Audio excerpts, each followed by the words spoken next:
ese tema de responsabilidades.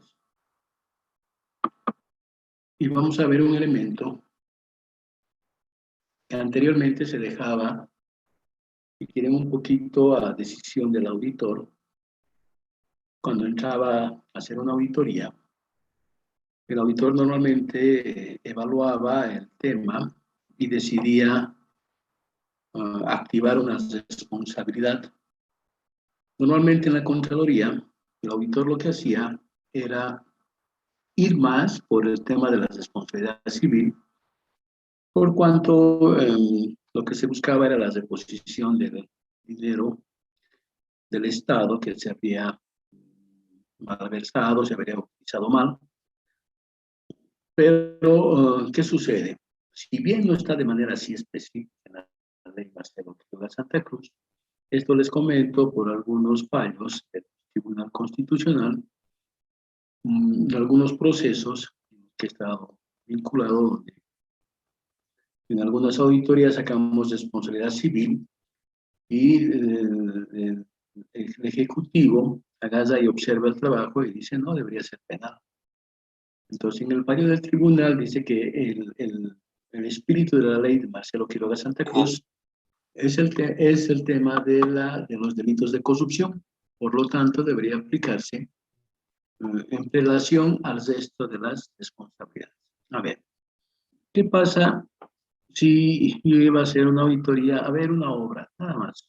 Y al revisar uno de los artículos veía que había un incumplimiento de parte del constructor en cuanto a la entrega, que la fecha pactada era una fecha y se había entregado con posterioridad. Entonces el auditor dice que hay incumplimiento de contrato.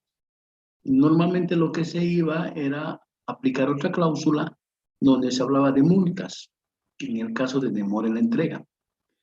Pero en algunos casos los ejecutivos decían, no, aquí también hay un delito, porque el incumplimiento de contrato, sobre todo con una entidad pública, es un delito y también está en el Código Civil. Eso está en los dos. ¿Ya? Entonces el auditor optaba por irse por el tema civil, es decir, ¿no? Que devuelvan y que cobren las multas, etc. También en otros casos decían, no, vámonos a la penal. Entonces, este hecho ha ocasionado que muchos auditores que hacían informes de responsabilidades opten por ya no hacerlo, porque el hecho de meterse con la responsabilidad penal es bastante complejo. Miren, yo he sido contralor departamental 2 años y resulta que en ese tiempo he firmado bastantes informes de responsabilidad penal y hasta el día de hoy me siguen llamando como testigo, como perito por el hecho de haber firmado ese documento y que vaya a testificar en esos procesos. Un proceso penal tiene un promedio de duración entre 15 y 20 años. Un proceso civil, si es ordinario, dura 23 años en promedio.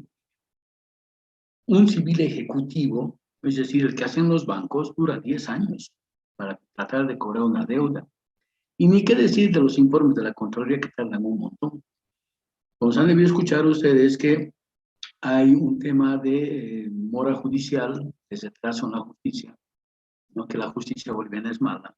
Y aquí se nota que, y en casos de corrupción vamos a encontrar esto. Y lo que es peor todavía, encontrar sentencias ejecutoriadas en materia penal en casos de corrupción casi no hay, son muy pocos. ¿Ya? Ejecutoriados, ¿no? Es decir, que haya concluido en definitiva, ¿no? Más son de otro carácter, ¿no? Es muy complejo. Entonces, ¿qué se establece? ¿Cuál es el orden de prioridad, ¿no? O de prelación. Si encuentro algo que podría configurarse como un daño económico al Estado solamente, tengo que ver el Código Penal. Si puede configurarse como delito. Si se configura como delito, tengo que volverlo responsabilidad penal. Si no puedo volverlo responsabilidad penal, tengo que volverlo responsabilidad civil. Y el tema de la responsabilidad administrativa es accesoria, ¿no? Para muchos es sumamente importante, pero es accesoria porque eso tiene que ir paralelo junto con la civil o la penal. Pero primero hay que pensar en la penal, después en la civil y tercero la administrativa. Ahora, hay un elemento en los trámites judiciales de los informes de auditoría, el tema de compatibilidad de responsabilidades. Normalmente, por costumbre, por conocimiento muy superficial de lo que es la ley SAPCO, la gente, sobre todo los empleados públicos, creen que la Contraloría les va a caer con responsabilidades civiles, penales, ejecutivas, administrativas, todas las responsabilidades que hay. O sea, no es posible sacar todas las responsabilidades. Por ejemplo, la civil no puede ir junto con la penal. ¿Por qué? Porque su procesamiento se da en dos materias totalmente diferentes. ¿Ya? Uno es de carácter patrimonial, uno busca resarcirse del daño económico, pero a través del embargo de bienes, del embargo de salarios, del embargo de cuentas bancarias, y la penal es sancionatoria. ¿Ya? Entonces, una misma persona no puede ser procesada en civil y en penal por el mismo hecho. Entonces, ¿qué sucede? Hay un principio universal del derecho que nadie puede ser juzgado dos veces por la misma causa. Entonces, este principio está en latín, se llama non bonum idem. Entonces, normalmente los abogados mencionan este artículo, ya que viene del derecho romano, que se ha plasmado en todas las constituciones, que nadie puede ser juzgado dos veces por la misma causa. ¿Ya? Pero ¿qué pasa en algunos casos cuando dicen, no, pero si es un proceso en materia laboral, y si no pagan van a la cárcel? Ah, no, pero primero es el laboral, y en el laboral un juez saca una sentencia. Dice, páguese. Si no se paga, se está incumpliendo la resolución judicial. Entonces, eso es un delito, no cumplir una resolución judicial. ¿Ya? Es un desacato. Entonces, por eso se va a la cárcel. Es muy diferente el tema laboral, es importante, hay una protección, pero el juez laboral sí va a sancionar en favor del trabajador normalmente y va a disponer del pago. Entonces, hay una orden de pago. Y si no se cumple, hay un incumplimiento de una resolución judicial, ahora ya es penal. Es muy diferente. ¿Ya? Otro aspecto, la responsabilidad administrativa tampoco va junta con la responsabilidad ejecutiva.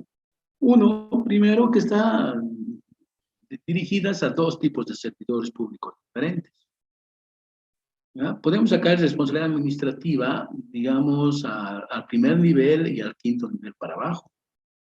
Pero al segundo, al tercero, al cuarto, no se saca responsabilidad administrativa, por cuanto si su trabajo no nos gusta, los despedimos y listo, ¿no? Son funcionarios de libre nombramiento. Pero, ¿qué pasa con estos dos tipos de responsabilidades? Sus sanciones son las mismas: destitución, suspensión, y en el caso de la administrativa viene la multa más, ¿no? Por lo tanto, no tiene ningún sentido hacer la responsabilidad administrativa y ejecutiva de forma paralela. Además, la ejecutiva se hace con informe de auditoría operativa y la administrativa se hace con un informe de auditoría especial. Es diferente. Necesito más lo colocaremos.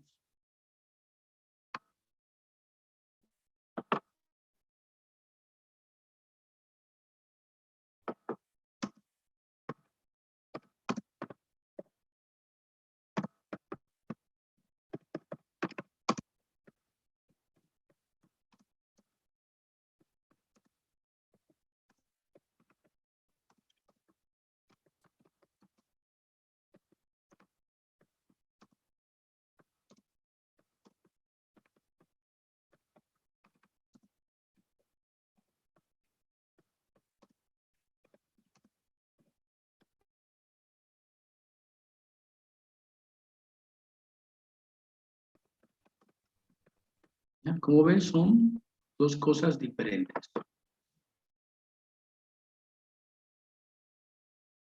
Como ven, son dos cosas diferentes. ¿Ya?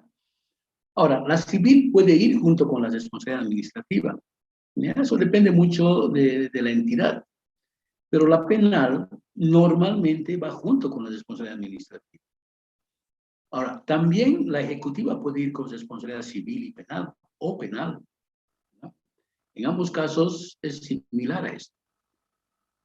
Para diferenciar, podemos colocar eso, que la ejecutiva puede ir con la penal también, la ejecutiva puede ir con la civil también, ¿ya? Pero no pueden ir ejecutiva, administrativa juntos, ni penal y civil juntos. Ahora, ¿qué pasa? Nosotros cuando hablamos de informes de auditoría, ¿ya? Pensamos que la ley SAF o todo eso es un ordenamiento jurídico para la Contraloría. No, es una norma de control gubernamental, es el Estado. Y el Estado tiene diferentes formas de hacer auditoría. Por ejemplo, en tema tributario se hacen fiscalizaciones. Y el procedimiento en una fiscalización es que en primera instancia se va a sacar un tema civil, siempre una pretensión de pago a través de una vista de cargo. La vista de cargo es como una especie de un informe preliminar. A esa vista de cargo se le da plazo para que presente descargos. Y una vez que sale la resolución determinativa o pliego de cargo, el contribuyente elige por qué vía va a ir a resolver su problema. Entonces hay tres vías. Hay una vía contenciosa tributaria, que es ante la justicia ordinaria. Es decir, yo voy ante la justicia, ante el órgano judicial a decir, me están queriendo cobrar este impuesto que es ilegal, o este trabajo que ha sido ilegal. Entonces es un juicio que se llama contenciosa tributaria o tributaria. El proceso interno, cuando el contribuyente apela las decisiones del jefe de la jurídica o de la fiscalización ante el gerente distrital, y si el gerente distrital ratifica, yo puedo ir ante el gerente nacional. El gerente nacional me ratifica, yo puedo ir ante el directorio o el presidente del directorio. El presidente del directorio me ratifica, puedo ir ante el viceministro de Política Tributaria. Y del viceministro de Política Tributaria puedo ir hasta el ministro de Economía y Finanzas Públicas, ahí termina. Pero hasta eso ha pasado como 10, 12 años tranquilamente, y ha cambiado el gobierno, ha cambiado el ministro, ha cambiado el viceministro, han cambiado todos. Y normalmente cuando está a punto de resolverse hay estos cambios y hay que empezar de nuevo, y nunca terminan estos procesos. ¿Sí? Y también hay una tercera vía, que es el recurso de alzada, ¿sí?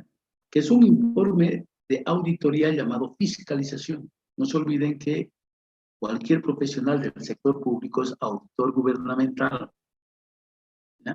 Entonces, el recurso de alzada se levanta ante la autoridad tributaria, la ATT. Entonces, esta autoridad tributaria, ya que es una especie de fiscalizadora de lo que es el tema tributario, es como la ASFI en el tema bancario, ¿ya? Es una entidad de supervisión y fiscalización del sistema tributario. Ante ellos podemos quejarnos, ¿no? Pero hay siempre instancias. Ahora, ¿qué pasa? En Bolivia, ya esto en algunos casos ha derivado en responsabilidad penal. Pero ¿qué pasa? En Bolivia, el Código Tributario, la máxima, si quieren, acción irregular que puede hacer un contribuyente es defraudar al Estado. Pero para el Código Penal, la máxima acción de un contribuyente para el tema tributario es la evasión tributaria. Entonces tenemos un choque entre dos disposiciones legales para ver cuál es cuál, porque el delito se llama evasión tributaria. Pero en el Código Tributario lo malo es la defraudación. ¿Ya? Entonces, en Bolivia normalmente por impuestos difícilmente uno entra a la cárcel. ¿Ya? En todas partes del mundo, quien atente y afecte o engaña al Estado tiene cárcel. En Bolivia esto no es usado con frecuencia. Se ha usado alguna vez con algunos contribuyentes. En materia laboral, por ejemplo, en primera instancia es administrativa, o luego, o paralelamente hay que hacer la civil o la penal. Si yo encuentro que un trabajador está cometiendo un delito, como ha sido el caso del ejemplo que les di de la tesorera de la bóveda, ¿ya? A esa tesorera se le ha hecho el proceso penal directamente, ¿ya? Y no se le ha hecho el tema administrativo. Entonces el penal ha solucionado después de 2 años. Y después dice, no ha habido materia para despedirme, ha sido ilegal. Para empezar, hasta el juez en materia penal me ha dicho que no hay elementos de para sancionarme. Y además, independientemente de que haya o no haya, son totalmente diferentes las dos cosas. Por lo tanto, siempre hay que hacer un proceso administrativo y paralelamente o después el proceso civil o penal. ¿Ya? No es civil y penal, es civil o penal. Ahora, la ley SAPCO, en el artículo 38, habla de responsabilidad de los profesionales. Y dice, los profesionales y demás servidores públicos son responsables de informes y documentos que suscriben. A este artículo le tienen miedo todos los empleados públicos. Dicen, no quiero firmar. Inclusive, para mí, dentro de los trabajos de investigación que hacen por pasantía o internado, cuando hacen una auditoría de confiabilidad, una auditoría especial, cualquier trabajo, veo que hay una deficiencia común en todos los casos, que los comprobantes contables no se encuentran. Y le preguntamos al contador por qué no quiere firmar, decía, porque yo sería responsable de cosas que no he hecho. ¿Por qué? Porque estoy suscribiendo, estoy firmando ese comprobante. Eso no tiene nada que ver, pero la gente interpreta mal, piensa que por lo que ha suscrito un comprobante, uno se va a involucrar en un tema. Su trabajo es hacer la contabilidad. O sea, quienes están involucrados en un hecho son las personas que autorizan, ¿ya? Son las personas que instruyen, son las personas que ejecutan, no el que registra. El que registra puede firmar y debe firmar, ¿no? Pero auditoría que vemos del sector público, ese es el mal número uno, que nadie quiere firmar, ¿no? Otro aspecto es que los profesionales, ¿ya?, no podrán aducir desconocimiento de la ley. En ninguna instancia un profesional en materia civil, materia penal, puede decir no sabía que había esa ley o esa disposición legal o esa norma. Se supone que los profesionales conocen el marco normativo de las operaciones que desarrollan y donde trabajan, ¿no? Ahora, eso también está en la ley SAP con la responsabilidad del auditor. Y esta responsabilidad se aplica, ya en analogía a lo que está en el Código de Procedimiento Civil, ¿ya?, respecto a lo que es el trabajo del auditor. El auditor hace un trabajo independiente, ¿ya? Si no, acuérdense, cuando vimos el tema de auditoría, los conceptos de cualquier auditoría es emitir una opinión independiente sobre algo. Si es financiera, sobre la razonabilidad de los estados financieros. Si es operativa, sobre emitir un informe independiente sobre la eficacia, eficiencia, economía y efectividad de las operaciones. Si es un informe de auditoría especial, diremos, es una opinión independiente sobre el cumplimiento de normas y disposiciones legales. En todos los casos, las auditorías son independientes. Por lo tanto, cualquiera de estos elementos que veamos aquí entorpece y puede volver el trabajo de auditoría como nulo de pleno derecho si es que se incumple uno de estos aspectos. Por ejemplo, no excusarse de la realización de un trabajo en caso de incompatibilidad o conflicto de interés manifiesto.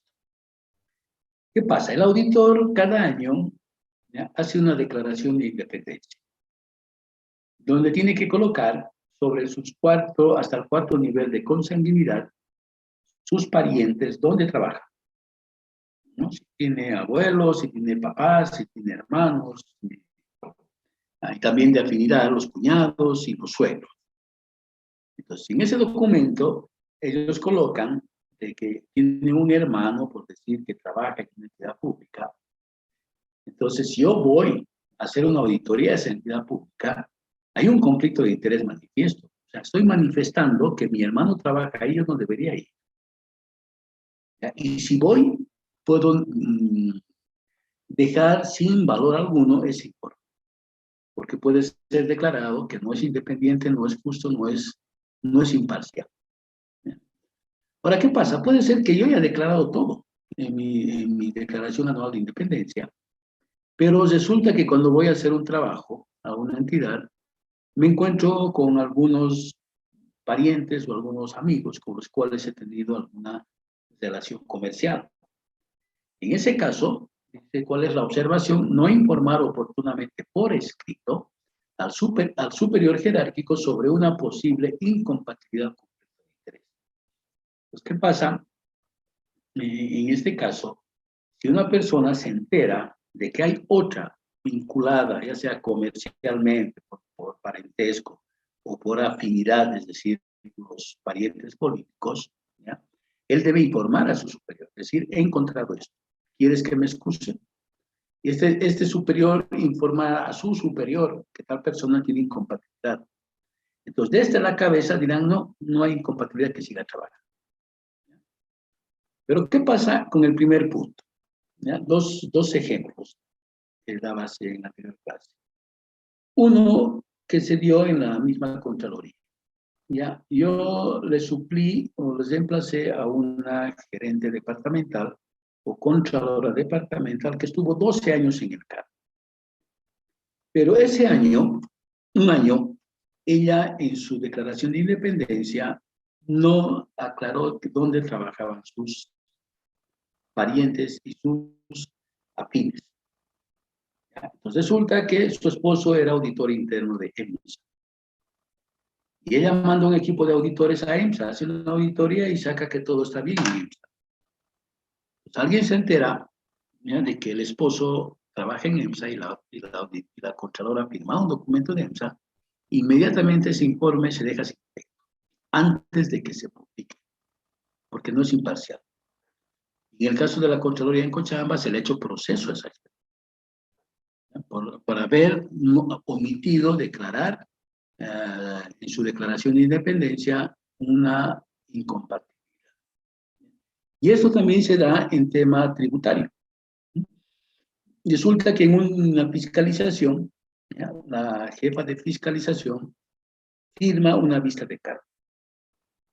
Cuando se saca la resolución determinativa, esa vista de cargo, resulta que esta jefa de fiscalización estaba fungiendo el papel de gerente regional interina y firma la resolución determinativa. Este trabajo de impuestos llega en su conclusión ante los ejecutivos de la empresa. Y resulta que los ejecutivos de la empresa dicen que hay una incompatibilidad. Uno de los dueños accionistas de la empresa, que si bien no es el mayoritario, es hermano de la persona que ha firmado los documentos. Por lo tanto, ese informe no es imparcial. Podemos aducir de que hay un problema entre hermanos, y puede ser una letra. Podemos aducir que hay cualquier tema. Por lo tanto, el informe no tiene valor. Y esto el contribuyente se va a un contencioso, ¿ya?, tributario, y después de 5 años, el juez dice, sí, evidentemente hay incompatibilidad. ¿Ya?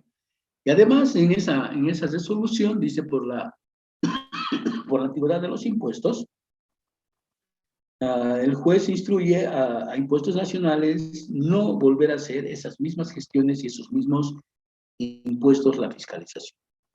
¿Ya? Porque ese informe ya ha quedado sesgado, no tiene valor.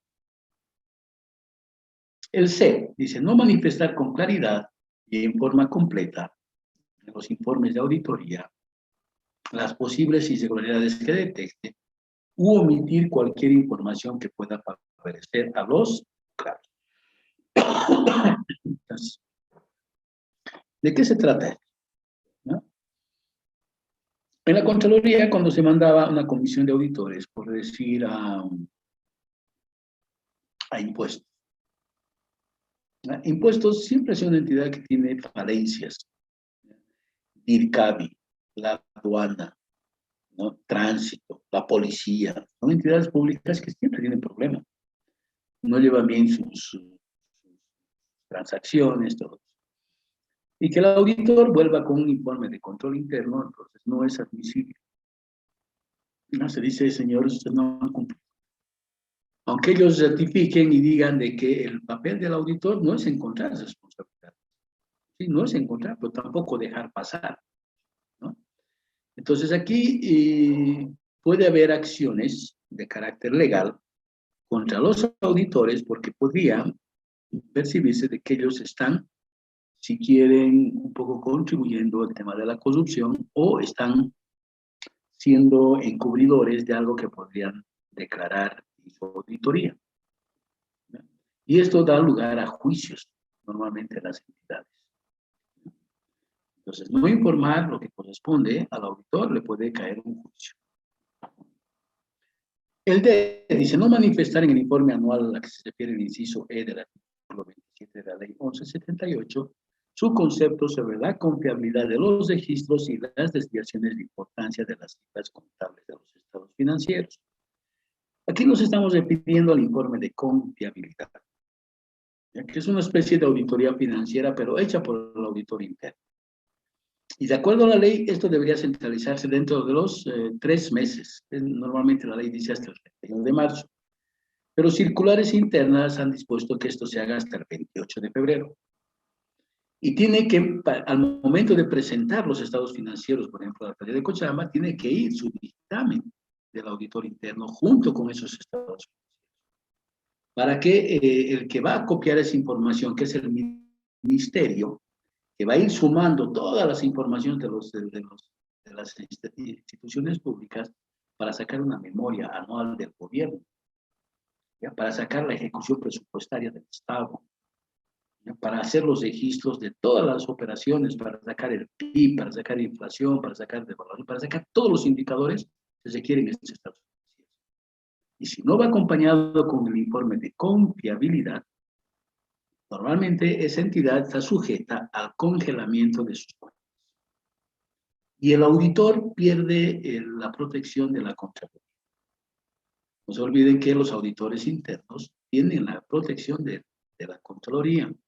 Cuando en alguna institución quiere removerse a un auditor interno, tienen que mandar los hechos relevantes de la Contraloría y explicar el motivo por el cual se está desafectando laboralmente de un auditor. Pero si el auditor no presenta esto cuando corresponda, que es el 28 de febrero, pierde el apoyo de la Contraloría. El Ejecutivo puede tomar el argumento de que no ha cumplido este punto, el inciso D, y lo va a despedir al auditor. La Contraloría se calla y no dice nada. Este es el más importante. No rectificar o no ser rectificable el incumplimiento de las normas de auditoría gubernamental que desvirtúa un trabajo específico. Un trabajo de auditoría financiera, por ejemplo, sea sector público, sea sector privado, una vez firmado, una vez entregado a las instancias oficiales del Estado, ese documento ya no puede ser modificado. A ver, les doy un caso en el sector privado. Resulta que una firma de auditoría saca un dictamen razonable de la Mutual Guapay, de que los estados financieros estaban todos bien. Y resulta que la ASFI, que estaba haciendo seguimiento, estaba intervenida la Mutual, dice, está loco este auditor. Aquí hay salvedades, mínimo, ¿ya? Porque el dictamen debería ser negativo o abstención. Entonces, cuando la ASFI le dice al auditor, señor, te has equivocado en tu dictamen. Este auditor dice, ah, ya, voy a cambiar el dictamen. No, ya no puedes cambiar. Ese documento se ha vuelto un documento oficial. El momento que se ha presentado en impuestos, el momento que se ha mandado a la ASFI, el momento que se ha distribuido, ya no se puede rectificar. Entonces, ¿qué ha hecho la ASFI? La ASFI ha sancionado a esta firma de auditoría. Las firmas de auditoría que pueden hacer auditoría en bancos son 4. Las firmas de auditoría que podían hacer mutuales en ese momento eran como 10, nada más. O sea, esta la sancionaron para que nunca más vuelva a hacer auditoría. ¿Ya? Ahora, ¿qué pasa en el sector público? En el sector público es peor. A veces se toman decisiones erradas en base a un dictamen. El ejemplo que daba es de ENDE. ENDE, después de muchos años en sus estados financieros, había utilidades. Y con fines tributarios, contrata un auditor para que le haga la auditoría y tenga su dictamen para presentar sus formularios del IUE. Y en ese dictamen de auditoría se especificaba de que la situación financiera, la situación económica de ENDE era puesta razonablemente. Resulta que va a la Contraloría y a los 3, 4 días de estar trabajando dicen, señores, se han olvidado de vengar los intereses de la deuda externa que tiene la empresa Misicuni, y la empresa Misicuni depende de ENDE. y le dice cualquier deuda que se devengue, intereses por pagar, ya no tienen utilidad. Pues por lo tanto, el dictamen no es cosa. Y agarran y le dicen a la empresa de que hagan los trámites para recuperar los honorarios pagados a la firma de auditoría. Y además se va a hacer responsabilidades al personal que ha recibido las primas, al personal ejecutivo que ha tomado la decisión de pagar las primas, y también al auditor como solidario por haber inducido en error a los ejecutivos para que devuelvan la prima. Entonces, de esa manera, es como les digo, los trabajos de auditoría no son rectificables. Cuando una vez que se ha presentado, ha causado estado, ya no se puede rectificar. En el caso de la mutual, les explicaba, se ha quedado así, ese dictamen, como si todo estuviera bien. Pero en la práctica no estaba nada bien. Ahora, les decía que todos los profesionales que trabajan en el sector público son auditores gubernamentales. El abogado, por lo tanto, también es un auditor gubernamental. Pero el abogado tiene protección o relación funcional con la Procuraduría General del Estado. El auditor tiene relación funcional con la Contraloría, el auditor, como auditor, digamos, como contador público. Entonces, las responsabilidades del abogado son casi similares. Por ejemplo, no excusarse de la emisión de un informe legal o de patrocinar una causa en caso de incompatibilidad o conflicto de interés.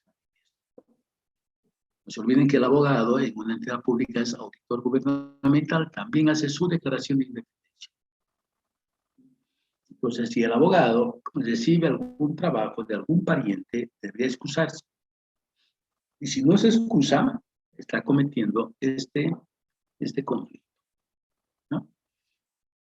A pesar de que también puede manifestarlo, decir, sí, tengo un hermano que trabaja en tal parte. Pero ya está, su conflicto de interés ya está manifiesto, ya está escrito. Y si lo hace, está cometiendo una infracción. Luego dice, no informar oportunamente por escrito al superior jerárquico sobre una posible incompatibilidad o conflicto de intereses. ¿Qué sucede? El abogado, lo mismo que el auditor, puede ingresar a hacer un trabajo, es decir, los abogados hacen evaluaciones de unidades legales, y puede ser que en ese momento se encuentren con personas que habían tenido antes relación comercial, relación de amistad, cualquier cosa. Entonces, inmediatamente se conozca esto, este profesional tiene que hacer una nota, porque hay que informar por escrito a su superior jerárquico, indicarle, tengo esta incompatibilidad o conflicto de interés. Y este superior enviará al superior de el otro, al superior, hasta llegar a la máxima autoridad de la entidad y decir si te excusas o no te excusas. ¿Ya?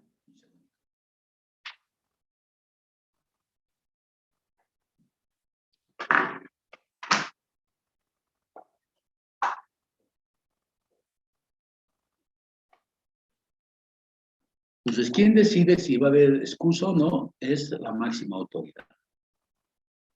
Ahora, ¿qué pasa en el tercer punto? Dice, no solicitar oportunamente al juez competente las medidas precautorias o preparatorias de demanda que corresponda o no formular la denuncia respectiva ante el Ministerio Público en caso de comisión de delitos, previa comunicación a la máxima autoridad ejecutiva de seguridad. Entonces, aquí hay un tema que como ejemplo podríamos usar el caso Mochilas 1 de la alcaldía del año pasado. Ha llegado una denuncia. ¿Ya? El papel del asesor legal de la alcaldía era comunicarse con el ejecutivo máximo. En este caso era al revés, el ejecutivo máximo recibió la denuncia y él debería coordinar con el departamento legal para preparar la demanda a esa denuncia. Pero ellos, ¿qué han hecho? Han agarrado y han distorsionado esa denuncia, es decir, que todo era un tema político, y 2 semanas han tratado de desvirtuar esto.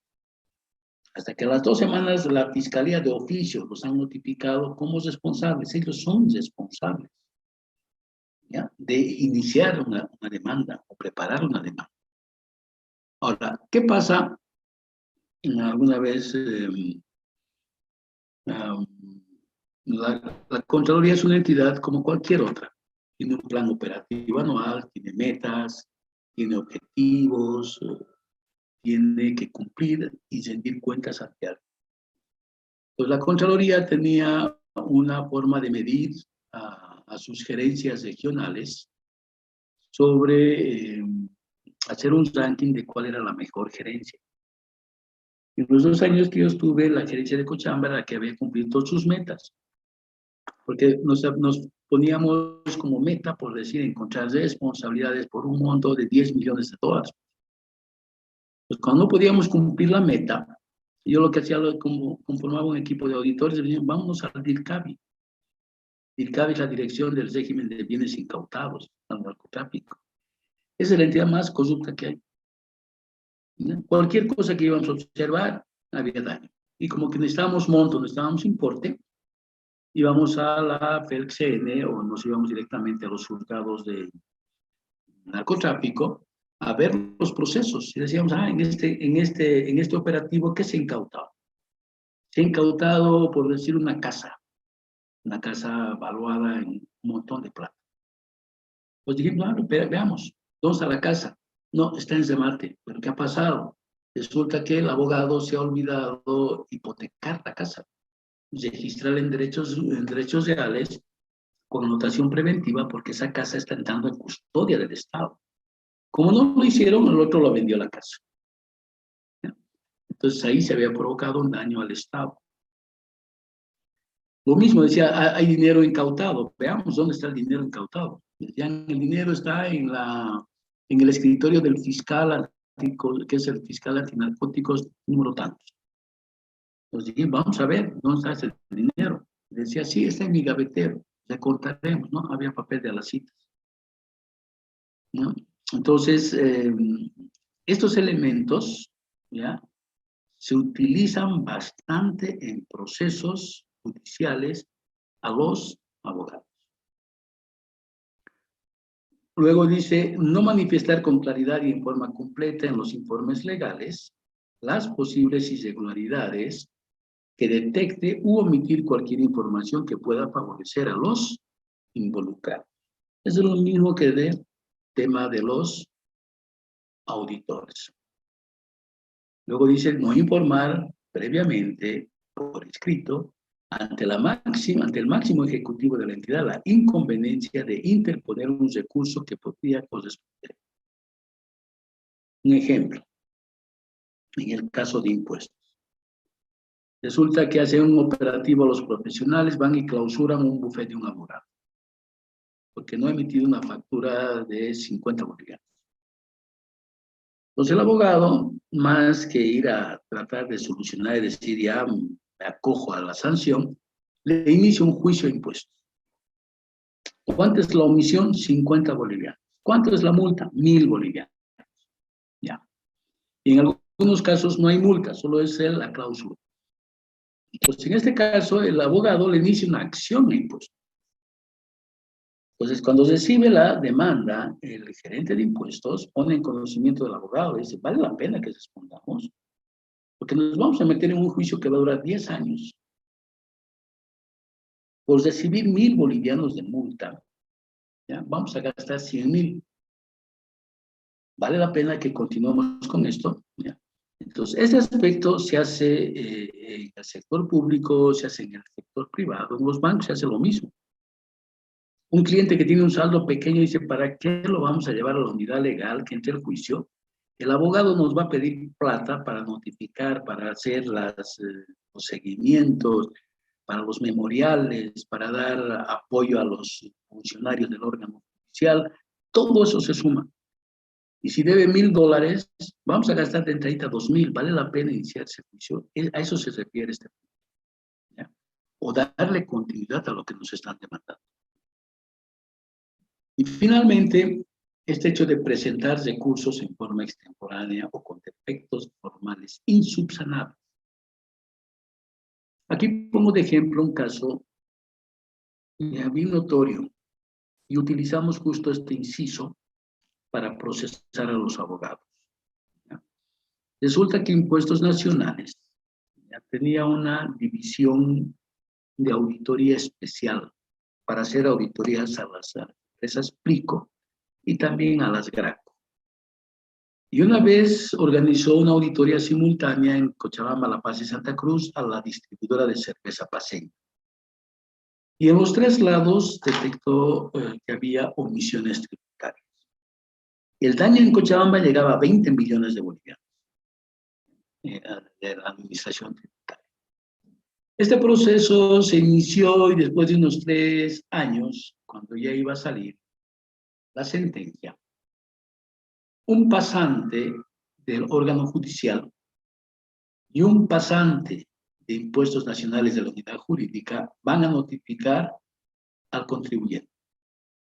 Pero van y con un marcador en un documento que como el contribuyente no quiere abrir, lo pegan en la pared, le sacan foto y ese es el respaldo. Y en la foto que sacaron le pusieron el documento con marcador que notificaron al contribuyente distribuidora de cerveza en su domicilio de Las Tozas, Sofer, departamento.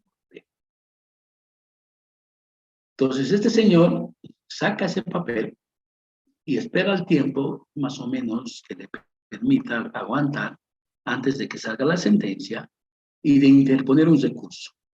Decir, me han notificado a mí como persona y la distribuidora de cerveza tiene otro representante legal. Y además la distribuidora de cerveza no está en Las Tozas Sofer.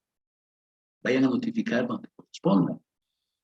Y el juez dice claramente, se anula todo el proceso hasta que se notifique correctamente. Entonces el abogado de impuestos interpone un recurso de apelación. Dice, no estoy de acuerdo con usted. Aquí hay un error en tal. Pasa un año y el juez dice, señores, se ratifica la decisión. ¿Ya? Se anula el proceso hasta que ustedes notifiquen correctamente a la empresa, no al dueño. Pasa otro tiempo, otro medio año o un año, y va en impuestos nacionales a notificar a la empresa. La empresa recibe la notificación y lo primero que hace es interponer un recurso de prescripción. Dice, señor juez, nos quieren cobrar un impuesto que ya ha prescrito. Ya ha prescrito de sobremanera por más de 2, 3 años. Por lo tanto, pedimos que se declare prescrito estos impuestos. ¿Y qué hace el juez? Declara prescrito los impuestos. ¿Y cuánto ha perdido el Estado? 20 millones de bolivianos. ¿Por culpa de quién? Aparentemente de un pasante, tanto del órgano judicial como el pasante de impuestos nacionales. Pero en la práctica, ¿quién era el responsable? El asesor legal de impuestos nacionales, ¿no? Y también el funcionario del juzgado que se prestó a ir a hacer esta notificación. Entonces, el cargo a quién se le ha hecho al abogado. Por tu culpa se ha perdido 20 millones. Porque ya no se puede subsanar eso, ya se ha perdido. Por el trabajo de forma extemporánea y tus defectos en cuanto a tu tratamiento de resolver el tema. ¿Ya? No sé si tienen alguna pregunta, alguna duda.